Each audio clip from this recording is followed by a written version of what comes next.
Bonjour à tous et merci de nous rejoindre pour Europe District à Istanbul, première ville de Turquie. Ce pays de 74 millions d'habitants a ouvert ses négociations d'adhésion avec l'Union européenne en 2005 et depuis, elles ont ralenti jusqu'à atteindre quasiment le point mort et ce en raison de l'hostilité de certains pays comme la France. Les Turcs eux-mêmes ne sont plus vraiment sûrs de vouloir adhérer. Nous poserons d'ailleurs la question au ministre des Affaires européennes.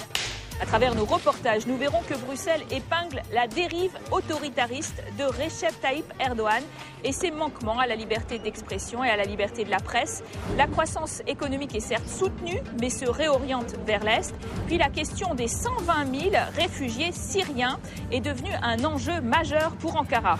Nous terminerons par une balade stambouliote en compagnie d'un patron de pub amoureux de sa ville. Tous les 10 novembre, les Turcs célèbrent la journée de Mustafa Kemal Atatürk, le père fondateur qui a construit entre 1920 et 1938 une Turquie moderne et laïque. Que reste-t-il de cet héritage Atatürk après 10 ans de règne de l'AKP, le parti au pouvoir qui se définit comme islamiste modéré?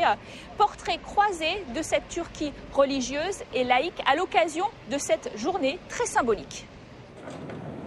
Comme tous les 10 novembre, Ülkü presse le pas. Il est 7h du matin et nous quittons la rive asiatique d'Istanbul.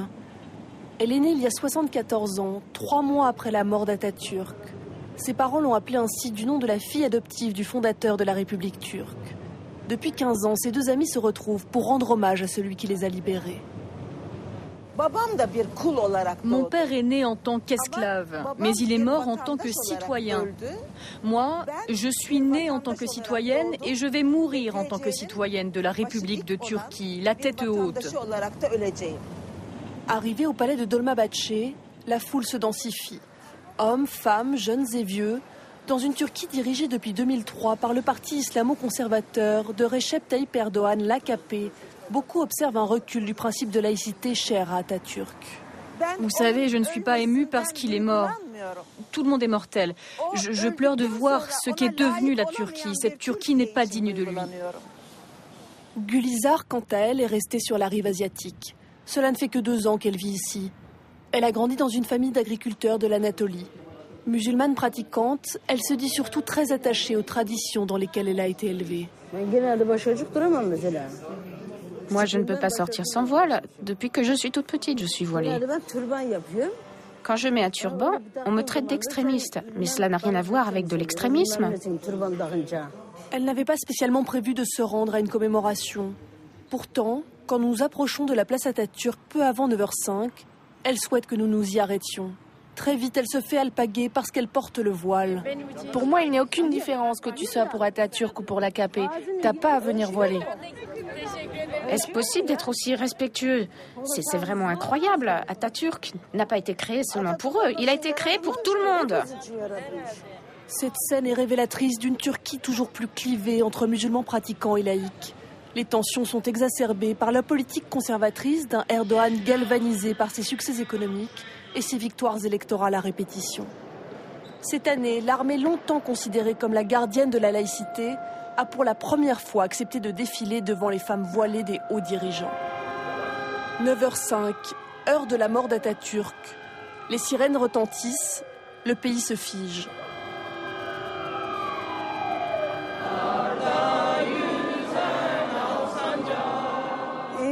Je me sens comme si je naissais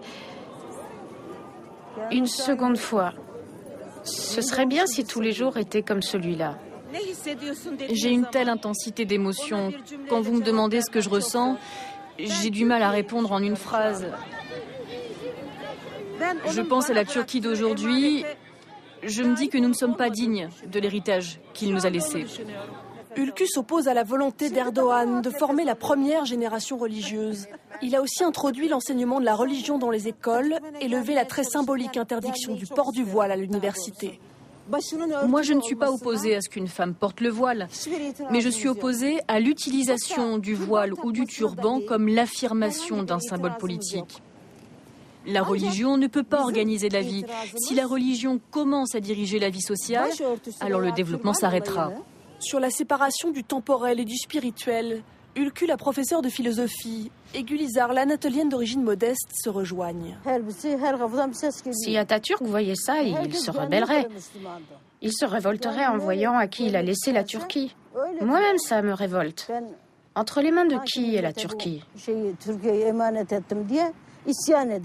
L'AKP, ce sont des religieux. Ils veulent que toutes les femmes soient voilées. L'AKP est soupçonnée de vouloir réduire Atatürk, son héritage et sa commémoration à peau de chagrin. Or, la journée du 10 novembre constitue l'occasion de s'interroger sur la laïcité. Un débat qui se fait malheureusement de plus en plus rare dans la société turque.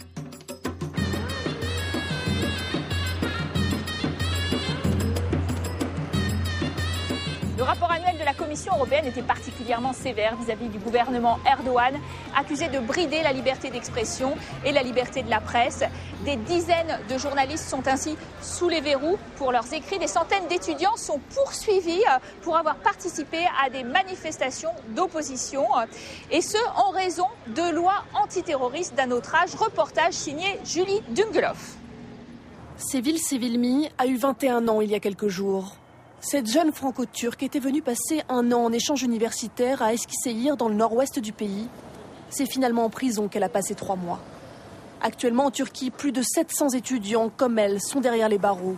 En mai dernier, 15 enquêteurs débarquent dans sa colocation. Ils ont fouillé ma maison, ils ont mis tous mes documents, tous mes cours, tous mes livres, tous mes DVD par terre. Ils m'ont dit que c'était des preuves comme quoi j'appartenais à une organisation armée d'extrême gauche. Ensuite, ils m'ont embarqué au commissariat. Tout s'est passé très rapidement. Le lendemain au matin, on s'est retrouvés au tribunal devant le procureur. Il nous a dit qu'il nous arrêtait pour terrorisme. Enfin, terrorisme, ça constitue des attentats. Il n'y a pas d'attentat dans mon dossier. Il n'y a même pas d'armes chez moi. Dans son acte d'accusation figure sa participation à une manifestation autorisée le 1er mai, à un concert d'un groupe de gauche et des revues critiquant le pouvoir retrouvées chez elle. Alors que son procès est reporté à janvier, Sevil doute. Je ne peux pas me permettre d'être confiante parce que si je me suis fait arrêter pour ça, le tribunal, le procès ne peut pas se dérouler dans des conditions normales. Beaucoup de gestes anodins tombent sous la nouvelle loi antiterroriste depuis 2006. Emma Sinclair-Webb de l'organisation Human Rights Watch confirme le grave recul de la liberté d'expression. L'une des plus mauvaises utilisations de la loi concerne les lois antiterrorisme.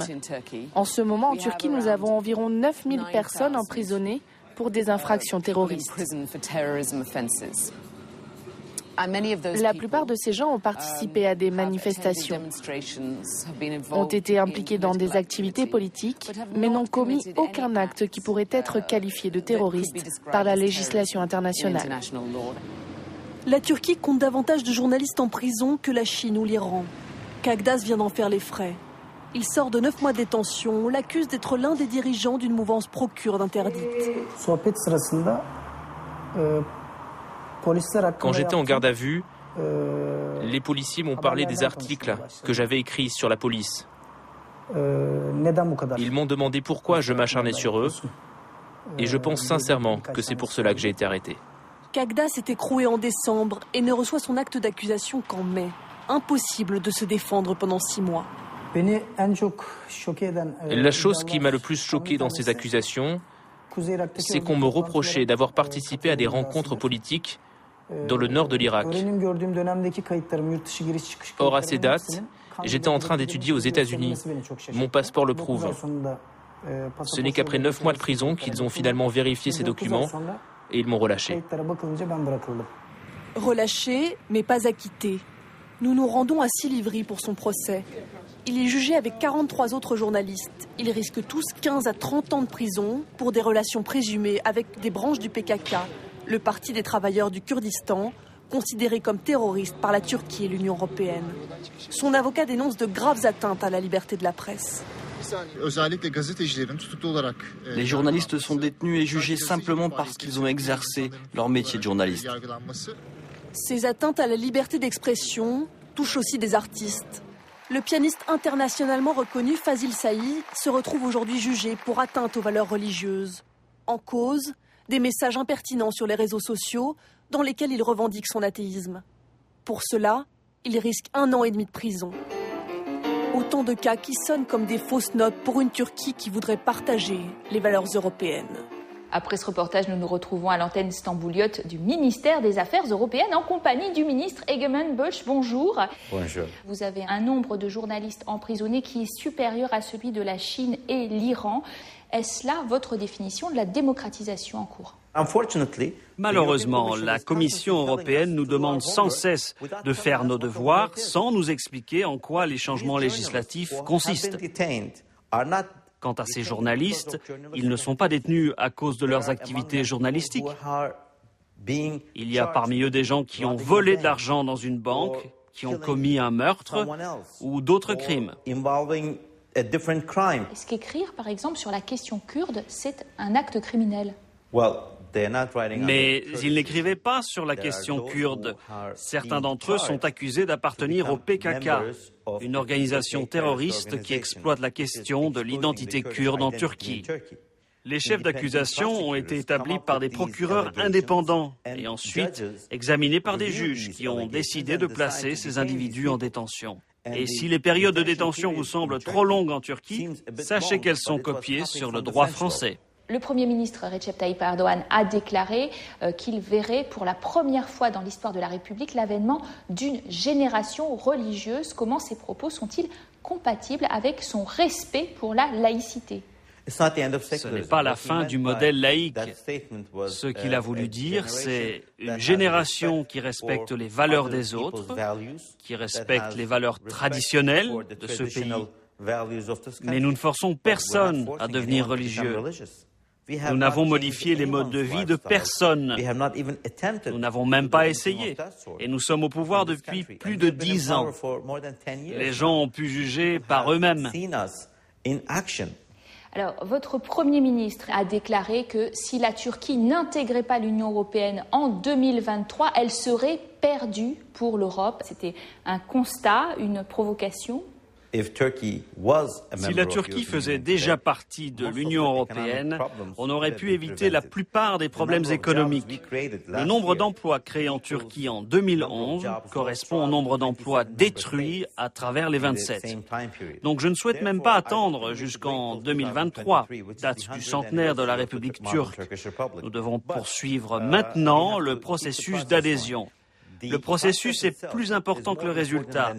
Au final, on décidera peut-être de ne pas adhérer, comme l'a fait la Norvège. Mais la Norvège a été jusqu'au bout du processus. Malheureusement, nous sommes aujourd'hui confrontés à un blocage politique et le processus est presque au point mort. J'en appelle donc au nouveau gouvernement français pour que lui enfin considère les intérêts de la France, les intérêts des entreprises françaises et qu'il améliore ses relations avec la Turquie et à travers la Turquie, ses relations avec de nombreux pays.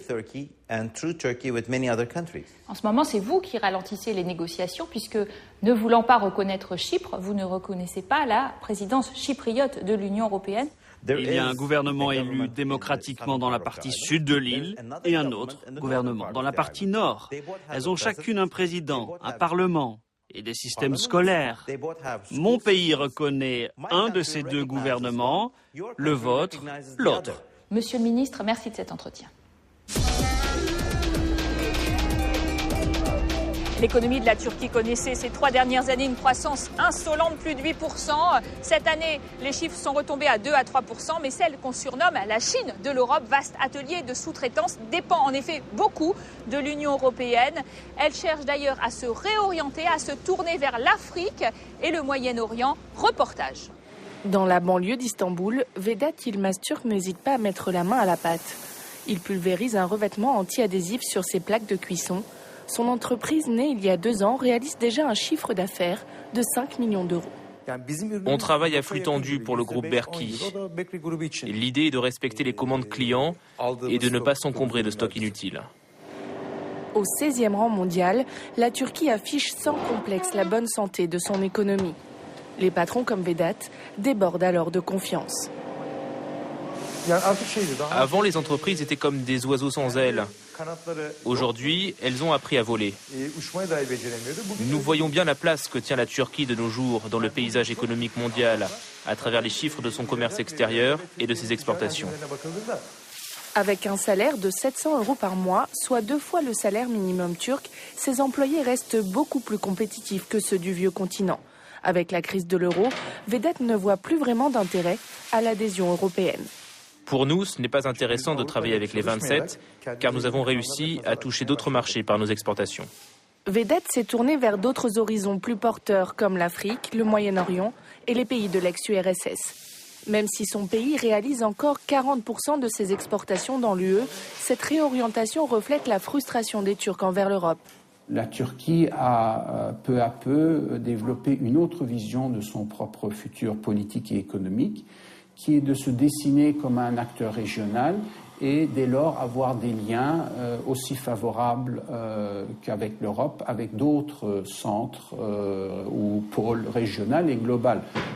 Şıkdem Akaya a passé 24 ans en Allemagne. Diplômée sur place, spécialiste des relations germano-turques, elle représentait la 2e génération d'immigrés jusqu'au jour où elle en a eu assez de justifier ses origines. Pendant 15 ans, j'ai tout le temps été entre les deux pays. Je travaillais sur des questions considérées comme négatives dans l'opinion publique européenne. La question des musulmans, pourquoi les Turcs ne s'intègrent pas. Au bout de 15 ans, j'en ai eu marre de ce débat. Revenue en 2004 à Istanbul, cette chef d'entreprise aide aujourd'hui les sociétés allemandes à s'implanter dans son pays. Il faut dire que l'Union européenne reste le premier investisseur en Turquie, fournissant 2/3 des capitaux étrangers. Mais Şıkdem met en garde contre le miroir aux alouettes d'une croissance fondée sur l'endettement. Beaucoup de choses se développent grâce à la consommation, mais celle-ci est liée à l'endettement. Si on prend en compte que ces dettes devront être payées un jour, on peut dire que la Turquie vit au-dessus de ses moyens. Le dynamisme turc continue à attirer migrants et investisseurs. Şıkdem a même créé une page sur les réseaux sociaux pour aider les nouveaux arrivants en provenance d'Allemagne. Chaque jour, il compte 5 nouveaux inscrits, preuve d'un succès qui ne se dément pas. C'est la fin de la première partie d'Europe District, mais nous nous retrouvons pour la seconde partie avec toujours plus de reportages sur la Turquie et même une balade stambouliote. À tout de suite, juste après le journal.